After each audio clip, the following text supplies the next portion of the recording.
Moi, je voudrais vous proposer, en complément de tout ce qui a été remarquablement déjà exposé aujourd'hui, une réflexion encore un peu plus globale, avec peut-être un peu plus de hauteur et encore un peu plus de coup d'avance peut-être sur la procréation artificielle.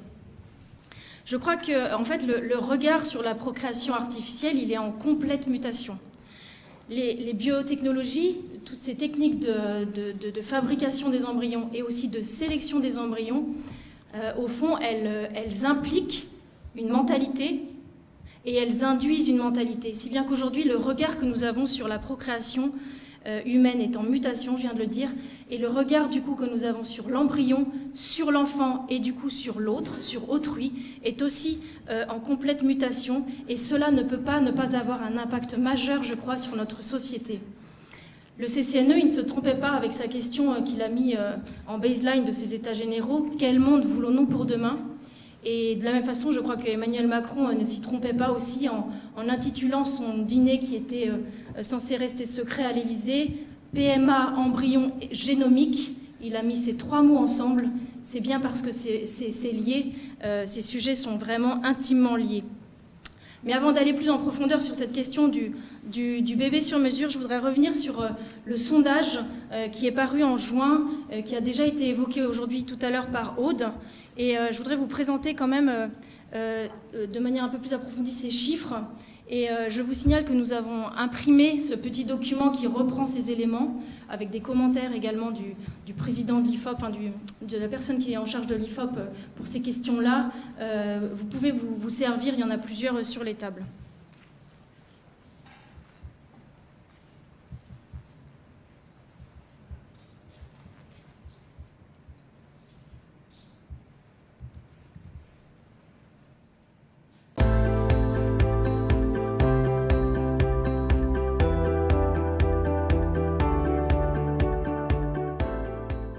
Les pères ont un rôle essentiel pour les enfants, pour 93% des Français. 73% considèrent que les rôles du père et de la mère sont différents et complémentaires. L'absence de père est quelque chose qui marque toute la vie, pour 89% des Français. 85% estiment même que l'absence de père peut entraîner chez l'enfant des difficultés personnelles. 61% des Français estiment qu'il faut privilégier le besoin de chaque enfant d'avoir un père en réservant la PMA aux couples hommes-femmes ayant un problème d'infertilité, dont 72% parmi ceux qui sont déjà pères. Vous voyez qu'en fait, si on met en avant l'ouverture d'un droit, eh bien dans ce cas-là, les Français, il y a eu d'autres sondages sur la question, sont favorables en fait, si on leur parle d'ouverture d'un droit. Par contre, si c'est le droit de l'enfant qui est présenté dans le sondage, notamment ce droit à avoir un père, ils sont majoritairement opposés à la loi. Et finalement, ce degré d'adhésion des Français à cette ouverture de la PMA aux femmes seules ou aux couples de femmes, eh bien, si on met en balance ce droit à avoir un enfant ou le droit à avoir un père, c'est majoritairement le droit à avoir un père qui est le plus représenté. Voilà, c'était pour faire vraiment un aparté sur ce sondage qui, je pense, est vraiment très important. Pourquoi ? Parce que c'est un retour au réel. Ce sondage, c'est un retour au réel. Voilà. Maintenant, pour revenir sur cette question de la ligne rouge, c'est vraiment une ligne rouge, ce titre est bien choisi.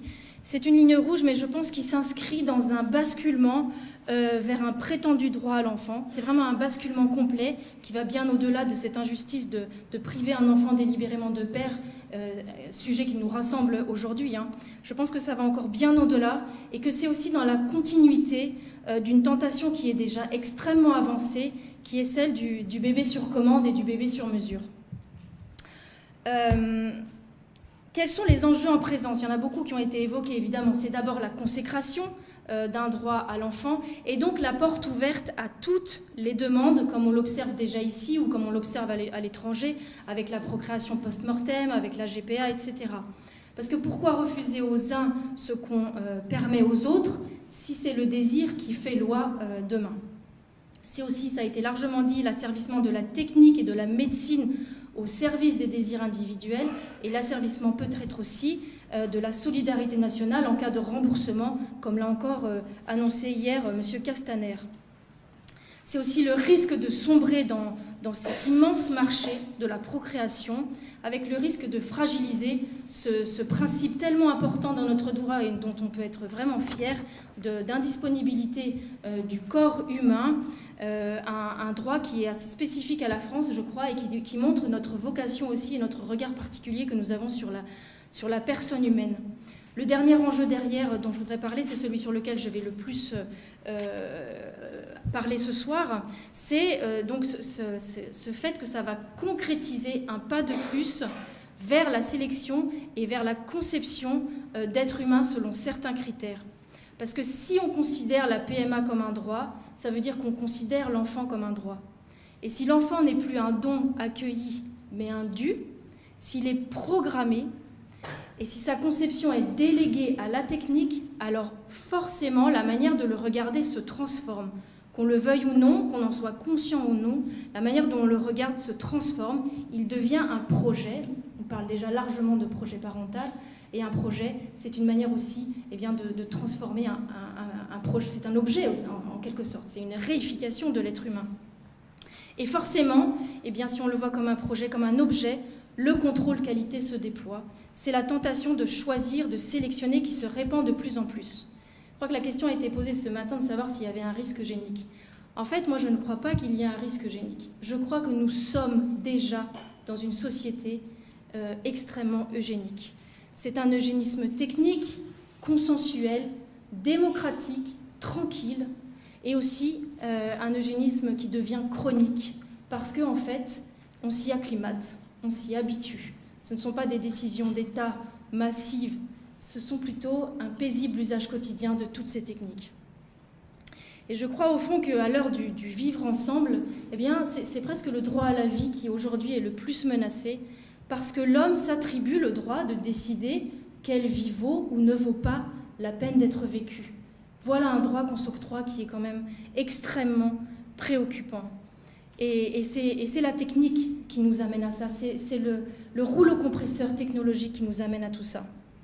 Et il y a une pression bien réelle de banaliser de plus en plus ces techniques de sélection. Le diagnostic préimplantatoire en particulier, son élargissement, l'élargissement de ces indications est déjà discuté pour l'ouvrir à plus d'indications, donc le DPI pour tout, et également pour tous, c'est-à-dire pour tous les couples qui font des FIV ou tous les couples en général. C'est important pourtant, je crois, de garder à l'esprit qu'on est quand même bien plus qu'un code génétique. Un diagnostic préimplantatoire, c'est l'analyse du code génétique. Mais l'être humain ne se résume pas aux 4 lettres de son ADN. Nous sommes bien plus compliqués que ça et je crois que c'est vraiment quelque chose à bien garder en tête. Le dépistage préconceptionnel aussi est un sujet émergent, c'est-à-dire la vérification des personnes qui auraient un projet parental en amont même de la conception. Aux États-Unis, cette mentalité est déjà plus avancée. Il y a des sociétés qui s'organisent aujourd'hui pour permettre aux personnes qui veulent être parents de trouver le meilleur donneur de gamètes possible, le meilleur appariement possible pour créer le meilleur bébé possible. Et au fond, on observe un véritable toboggan dans cette mentalité eugéniste. Au début, ce sont les maladies graves et incurables qui justifient ces tests. Et puis ensuite, on glisse. Ce sont des raisons un petit peu moins graves. Et ensuite, des prédispositions. Vous savez, c'est ces petits gènes qui nous prédisposent peut-être plus tard à avoir une maladie si d'autres circonstances sont mises on va dire ensemble. Et moi, je voudrais vous partager quand même sur cette question-là un exemple qui me parle beaucoup et qui me touche beaucoup. Moi, j'ai une amie, une ancienne collègue qui a eu un cancer du sein il y a quelques années. C'était une collègue dans mon ancien travail. Et donc, elle a traversé ce combat du cancer avec la chimio, la chirurgie, les rayons, etc., tout ce qu'on connaît. Elle a survécu, elle est en rémission, et elle a vraiment traversé ça avec beaucoup de courage. Et j'ai appris par la suite que son cancer avait un facteur génétique et que sa propre mère en était morte quand elle était enfant, ce qui est un drame, on est d'accord. Aujourd'hui, ce petit gène qu'elle a, eh bien, justifie qu'on trie les embryons et qu'on ne les garde pas. Cette amie, aujourd'hui, peut-être n'existerait pas. Et moi, je me dis, mais comme elle aurait moqué au monde. Est-ce que parce qu'on a une prédisposition à avoir une maladie à 50 ans, et quand bien même elle serait décédée, ce qui aurait été dramatique, est-ce que sa vie n'aurait pas valu la peine? On meurt tous les jours, malheureusement, dans d'autres circonstances, parfois jeunes. Je crois que ce n'est pas forcément la durée de vie qui vaut la vie.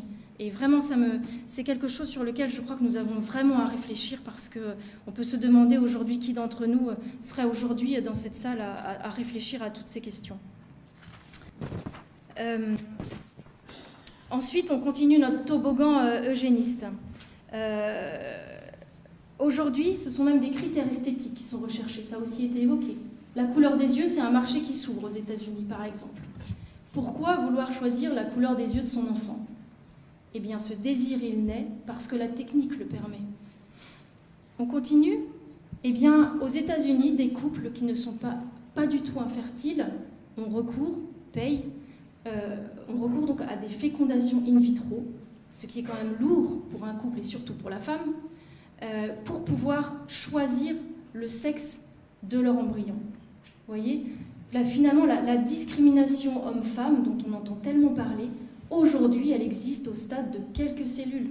Moi, je serais vraiment curieuse de savoir ce que Madame Schiappa pense de ce problème-là, d'une discrimination sexiste qui existe au stade de 6 ou 8 cellules humaines. C'est quand même vraiment incroyable.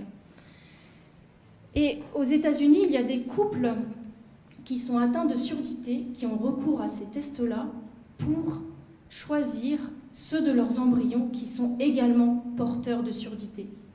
Pourquoi ? Parce qu'ils ont envie de partager une communion de vie avec leurs enfants. Et donc, ils souhaitent transmettre le handicap en héritage. Vous voyez qu'au fond, si tout n'est qu'une question de désir individuel, alors il n'y a plus de limite. Dans nos services d'écoute, on la voit bien, la souffrance du désir d'enfant. On l'entend tous les jours, notamment autour de l'infertilité. Et autour de nous, nous connaissons tous cette souffrance de l'infertilité. Certains d'entre nous même la vivent de manière douloureuse. Mais le désir ne peut pas être la mesure de toute chose. Ce désir, ce n'est pas rien, parce que ce désir peut se transformer en quelqu'un d'autre. Et ce désir, je crois que s'il devient dévorant, s'il aboutit à vouloir tout tenter, à ne plus voir que la fin, l'enfant en oubliant tous les moyens, ce désir devient dévorant et complètement... il obstrue en fait la conscience. Et le désir, nos désirs, je pense qu'ils ont besoin de mûrir dans la vie. On le voit pour tout un tas de sujets. Ils ont besoin de faire des allers-retours entre notre cœur, notre corps aussi, notre conscience, notre intelligence. Et parfois, je crois que nous devrions oser dire qu'il faut savoir renoncer et qu'il faut savoir aussi dire non. Et j'ai aussi en tête ce témoignage dont je voudrais vous parler, d'une femme d'une quarantaine d'années, qui était 43 ans, je crois, qui était célibataire, qui n'avait pas d'enfant, et qui s'est rendue en Espagne pour acheter un ovocyte, le faire féconder par du sperme d'un donneur, procéder à la fécondation in vitro, se faire implanter cet embryon. Et une fois que cette femme a été enceinte, retour au réel. Elle a réalisé, son corps lui a aidé à réaliser qu'elle attendait un enfant, ce qu'elle avait tant désiré, mais qui était un enfant inconnu pour elle, de quelqu'un d'autre, issu de gamètes de personnes qu'elle ne connaissait pas, d'une autre culture. Et en plus, elle s'apprêtait à être mère célibataire, ce qui est aussi quand même une difficulté. Eh bien, en fait, ce retour au réel a été si douloureux pour elle qu'elle a contacté nos services d'écoute parce qu'elle voulait avorter. Elle avait besoin de confier son désarroi. Moi, je me demande, je vois moi cette femme comme une victime quelque part de toutes ces injonctions sociales et de ce marché devant nous qui nous laisse croire que tout est possible, que tous nos désirs peuvent être assouvis et qu'il n'y a qu'à avoir un peu de temps ou un peu d'argent. Je crois qu'on oublie parfois trop souvent que la grossesse, la maternité, ça compte énormément dans la construction de la personne, et que si on n'oublie pas ça, si on a cette conscience-là, le désir qu'on peut dire totalitaire, d'avoir un enfant à tout prix, il peut se réduire, il peut voire même disparaître. Et aboutir à l'idée de oui, on veut un enfant, mais pas à n'importe quel prix en fait. Et pas au prix de le faire fabriquer dans des conditions qui peuvent être inhumaines, contraires à la dignité humaine parfois. Et ça, c'est possible. C'est un travail de mutation du désir en fait. Du désir d'avoir un enfant pour soi, en désir d'avoir envie d'un enfant pour lui. Alors, est-ce qu'on conçoit un monde meilleur en se basant sur le désir et sur l'illusion qu'il y aurait des bébés parfaits ou qu'on arriverait à les trier à n'avoir plus que des bébés parfaits? Moi, je voudrais vraiment qu'on réfléchisse à cette question-là. Est-ce que c'est un modèle de société qu'on a envie de promouvoir? Un monde des meilleurs, c'est le sous-titre de mon livre en référence à Aldous Huxley. Est-ce que c'est ce monde-là qu'on a envie de construire? L'autre problématique dans cette question du bébé à tout prix, c'est pas seulement qu'il soit parfait, quitte à faire un tri énorme, mais c'est aussi de le faire fabriquer à tout prix, y compris en utilisant des techniques qui font peser sur lui des risques importants pour sa santé. Là, ce sont des sujets que j'explique aussi dans mon livre, comme par exemple la fécondation à 3 parents. C'est cette fécondation qui utilise 2 ovocytes et un spermatozoïde pour concevoir un enfant. C'est aussi la question de la modification du génome qui aujourd'hui est possible sur les gamètes ou sur les embryons et qui est là est la porte ouverte au bébé à la carte. Et c'est aussi cette question importante des gamètes artificielles qui sont aujourd'hui objet de recherche. Ces gamètes artificielles qui laissent entrevoir la perspective, la possibilité technique. Ça ne veut pas dire que ce sera fait, ça ne veut pas dire qu'on fera naître des enfants par ces techniques. En tout cas, je crois que plus on alertera là-dessus, et plus peut-être on évitera à l'humanité de tomber dans ce on peut même pas dire de travers, mais dans ce drame qu'est la fabrication de bébés de cet ordre-là. Avec ces gamètes artificielles, on a devant nous la possibilité de la procréation entre 2 personnes de même sexe, parce qu'on peut faire fabriquer un spermatozoïde à une femme en utilisant une cellule de sa peau. Ça, ce sont vraiment des recherches qui sont aujourd'hui en cours. Et je crois qu'il faut vraiment en avoir conscience. Et ça rejoint complètement la problématique exposée ce matin par M. Verjuli avec tellement de brio. Ces techniques que j'explique dans mon livre, ce sont des essais d'hommes. C'est même pas des essais sur l'homme, c'est des essais d'hommes. C'est des techniques qui font de l'embryon le cobaye de la technique qu'il a créée. Et cette FIV à 3 parents, il y a déjà des enfants qui sont nés en Ukraine, au Mexique. Et cette technique, elle est discutée en France. Tout ça, c'est des sujets que je n'ai pas peut-être suffisamment réussi à faire émerger dans ces états généraux, mais c'est des questions qui existent et qui sont largement poussées par l'INSERM et par d'autres structures. Donc je crois que c'est vraiment important de les connaître. Alors, je voudrais vous amener à réfléchir à cette idée du monde meilleur ou du monde des meilleurs en réfléchissant à notre devise républicaine. Est-ce qu'on va gagner en liberté ? Est-ce que les parents, dans un futur plus ou moins proche, est-ce qu'on aura encore le droit de faire tranquillement nos bébés sous la couette sans y penser, dans l'abandon de l'amour et des corps ? Ou est-ce que nous allons vers une problématique de bébés triés systématiquement ? C'est une question qu'on est vraiment en droit de se poser. Il n'y a qu'à voir déjà sur la question, par exemple, de la trisomie 21, à quel point la société est déjà organisée autour de cette problématique de ne pas laisser passer finalement d'enfants qui seraient porteurs de cette maladie.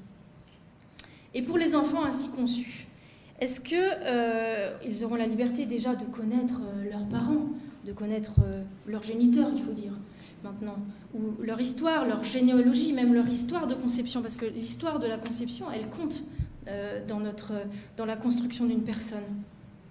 Et est-ce que ça va être si facile aussi pour un enfant de savoir qu'il existe parce qu'il a obtenu le droit de naître sous condition ? Parce qu'en fait, il y a eu un contrat posé sur lui et parce qu'il a répondu à des critères qu'on a bien voulu lui attribuer. Est-ce qu'il pourra se sentir libre d'être lui-même et non pas ce que d'autres, la société, les parents, les biologistes, etc., les techniciens de la procréation auront voulu qu'il soit, au point de le sélectionner parmi d'autres ou au point d'intégrer dans son corps, dans sa biologie, dans son génome, un petit truc supplémentaire qui lui a donné le droit de vivre ? Est-ce qu'un jour, ces enfants vont contester leur mode de conception ? Et est-ce qu'un jour nous devrons défendre un droit à un héritage génétique non modifié?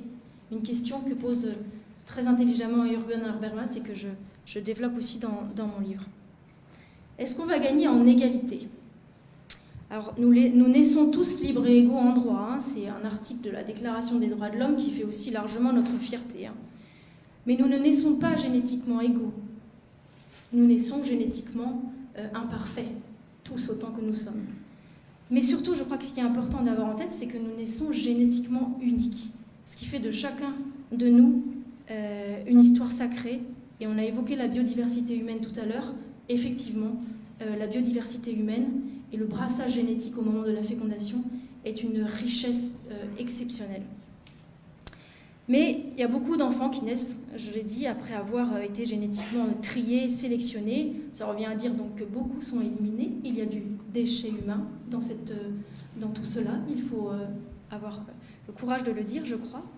Et même dans une PMA, on va dire classique, sans tout un tas de tri, les chiffres de l'Agence de biomédecine nous donnent que pour une naissance, il a fallu fabriquer 18 embryons. Ces nouvelles technologies, elles créent de nouvelles discriminations. Et cette rupture d'égalité, puisqu'on réfléchit à l'égalité, elle n'intervient plus à la naissance. Elle intervient bien en amont, in utero. Elle intervient bien en amont, in vitro. Et elle intervient même maintenant, c'est peut-être le plus grave, dans la conception mentale qu'on a des générations futures. Est-ce qu'on va gagner en fraternité? Est-ce que dans le futur, les enfants, les personnes qui seront nées et qui portent une maladie qui aurait pu être détectée in vitro, est-ce qu'elles auront encore droit à la solidarité nationale? Je pense par exemple à la sécurité sociale ou aux mutuelles. C'est une question qu'on est vraiment en droit de se poser. Moi, je crois profondément que protéger le plus petit d'entre nous dispose ensuite à protéger chacun d'entre nous. Et c'est ce modèle de société-là dont nous avons besoin, je crois. Une société qui soit ouverte et solidaire des plus fragiles. Alors que faire?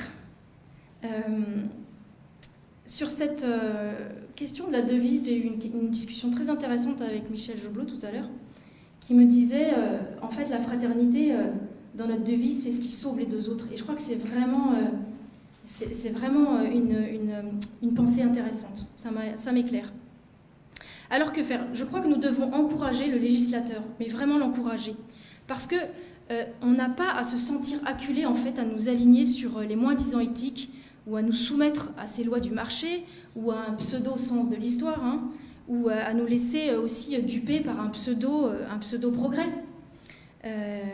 On n'a pas à se soumettre à des revendications que nous considérons profondément comme contraires à la dignité humaine. Je crois qu'on a aussi à rappeler que la loi, elle n'est pas au service de la science, elle n'est pas au service du marché. La loi, elle est au service de la protection des personnes. Sa mission à la loi, elle est de protéger les plus vulnérables. Et que ce n'est pas à la capacité technique d'ordonner à la bioéthique. Ces sujets, ils sont vraiment douloureux, hein, ils sont vraiment intimes, ils sont aussi vraiment épidermiques, on le sait. Hein. Et je crois que dans les sujets douloureux, eh bien, il faut faire attention à ce que l'émotion ne prenne pas le pas sur la raison, parce que les larmes deviennent des armes. Et celui qui souffre, on doit toujours le soutenir avec compassion, mais celui qui souffre, ça ne veut pas dire qu'il a raison. La souffrance, elle ne peut pas servir de passe-droit à des transgressions éthiques qui sont d'une portée encore bien plus large. Je crois que parfois, cette vérité, elle devrait être dite. Il y a certaines procréations qui ne sont pas possibles ou qui ne sont pas souhaitables. Je crois que cette vérité-là, elle libérerait vraiment la société, le politique, la science et la médecine de ce poids de penser devoir assouvir ce désir du bébé à tout prix. Je crois vraiment qu'il y a des limites sur lesquelles on peut s'accorder, tous s'accorder, si on prend la mesure de la portée de ces enjeux. Ce sont vraiment des questions qu'on a le devoir de porter, car elles sont, je crois, le cœur même de notre projet de société. Voilà, je vous remercie.